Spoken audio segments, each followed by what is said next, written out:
নিজের মাতার মস্তক ধর থেকে আলাদা করে দাও। এই কথাটাই একবার এক ঋষি তার সমস্ত পুত্রদের বলেছিলেন। তখন ওনার সবচাইতে ছোট পুত্র ওনার সামনে এগিয়ে আসেন, যিনি শুধুমাত্র পিতৃ আদেশের স্বার্থে অস্ত্র তুলেন এবং এক আঘাতেই ওনার মাতার মস্তক ধর থেকে আলাদা করে দেন।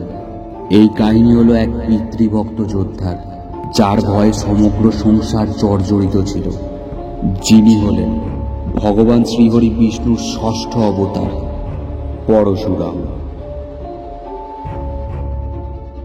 ঋষি যমদগ্নির স্ত্রী এবং ভগবান পরশুরামের মাতা ছিলেন রেণুকা, যার একটি ছোট ভুলের কারণে ওনার প্রাণ সংশয় হয়েছিল। একবার মাতা রেণুকা নদীতে স্নান করতে গিয়েছিলেন এবং সেখানে গিয়ে তিনি একজন গন্ধর্বকে দেখেন, যাকে দেখে ওনার মন উতলা হয়ে যায় এবং একজন পরপুরুষের প্রতি ওনার কামবাসনা জাগার কারণে ওনার সতীত্বতা ভঙ্গ হয়। এরপর যখন তিনি স্নান সেরে কুঠিরে ফিরে আসেন, তখন ঋষি যমদগ্নি তার দিব্য বল দ্বারা সমস্ত কিছু জেনে যায় এবং এই কুকর্মের কারণে তিনি প্রচণ্ড ক্রোধিত হন।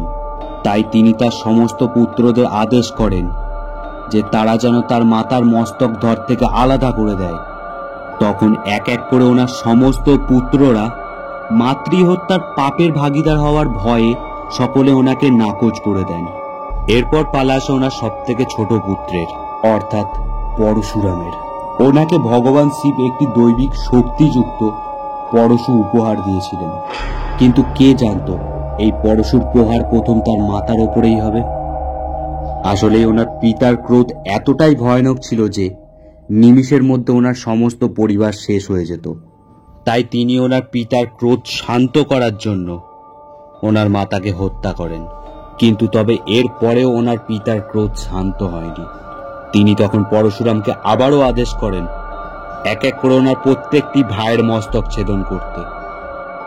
তখন পরশুরাম কোনো প্রশ্ন না করে ওনার সমস্ত ভাইয়ের মস্তক ছেদন করেন। এর ফলে ঋষি যমদগ্নি ওনার ওপরে প্রসন্ন হন এবং ওনাকে কোনো একটি বরদান চাইতে বলেন। তখন ভগবান পরশুরাম বরদান স্বরূপ ওনার মাতা এবং 4 ভ্রাতাকে পুনর্জীবিত করতে বলেন। এরপর যমদগ্নির ক্রোধ অনেকটাই শান্ত হয়ে যায়। তখন তিনি তার ক্রোধবশত করা ভুলটি বুঝতে পারেন এবং ভগবান পরশুরামের কথা মতো ওনার স্ত্রী এবং পুত্রদের পুনর্জীবিত করেন। তো বন্ধুরা, ভগবান শ্রীহরি বিষ্ণুর এটি ছিল একটি রুদ্র অবতার।